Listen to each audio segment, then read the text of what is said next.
10 ఏళ్లలో బీఆర్ఎస్ సర్కార్ ఒక్క రేషన్ కార్డు కూడా ఇవ్వలేదని అన్నారు మంత్రి శ్రీధర్ బాబు.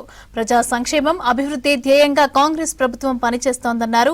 వికారాబాద్ జిల్లా పరిగి నియోజకవర్గం విద్యారణ్యపురంలో ఎమ్మెల్యే రామ్మోహన్ రెడ్డితో కలిసి యంగ్ ఇండియా ఇంటిగ్రేటెడ్ స్కూల్ భవన నిర్మాణానికి శంకుస్థాపన చేశారు. ఇందిరా మహిళా శక్తి సంబరాల కార్యక్రమంలో పాల్గొన్నారు. లబ్ధిదారులకు రేషన్ కార్డులు, మహిళా సమైక్య సంఘాలకు చెక్కులను పంపిణీ చేశారు మంత్రి. కేసీఆర్ 10 ఏళ్ల పాలనలో పేదలకు ఒక్క ఇల్లు ఇవ్వలేదని విమర్శించారు. కాంగ్రెస్ అధికారంలోకి వచ్చాక అర్హులందరికీ విడతల వారీగా ఇందిరమ్మ ఇండ్లు మంజూరు చేస్తున్నామని చెప్పారు శ్రీధర్ బాబు.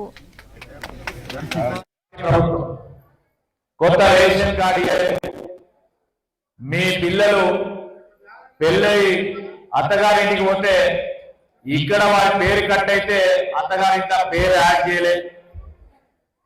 ఈ 10 సంవత్సరాల కాలం పాటు రేషన్ రాని ఆ కుటుంబ సభ్యులకి 10 సంవత్సరాల కాలయంలో చాలా మందికి మరి కుటుంబ సభ్యులు కూడా పెరిగిన పిల్లలు పుట్టినడం, వారి పేరు కూడా నమోదు కాకపోవటం, ఆ సందర్భాల్లో అనేక అంశాలు ఇబ్బందులు పడ్డ ఈ ప్రజానికానికి రాష్ట్ర ప్రభుత్వం ముఖ్యమంత్రి రేవంత్ రెడ్డి గారు పెద్ద ఎత్తున మరి రేషన్ కార్డు సంబంధించిన పంపిణీ కార్యక్రమం ఈ రోజు జరుగుతా ఉంది.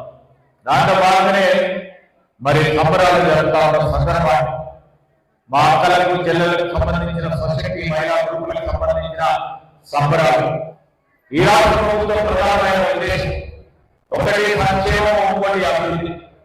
బస్సులో ఉచిత ప్రయాణం ఇస్తామంటే ఆ రోజు 10 సంవత్సరాలు ప్రభుత్వాలు నడిపిన టీఆర్ఎస్ పార్టీకి సంబంధించిన పెద్దలు ఏమన్నారు, ఎన్ని రోజులు నడిపిస్తారో చూస్తారు, 10 రోజులు నడవదు ఈ బస్సులు, ఆర్టీసీ అసలైన నష్టాల్లో ఉంది, ఇక నడవదని చెప్పి సంవత్సర కాలంలో బస్సు ప్రయాణం కల్పించే బాధ్యత తీసుకుంది మహిళా సోదరులకు.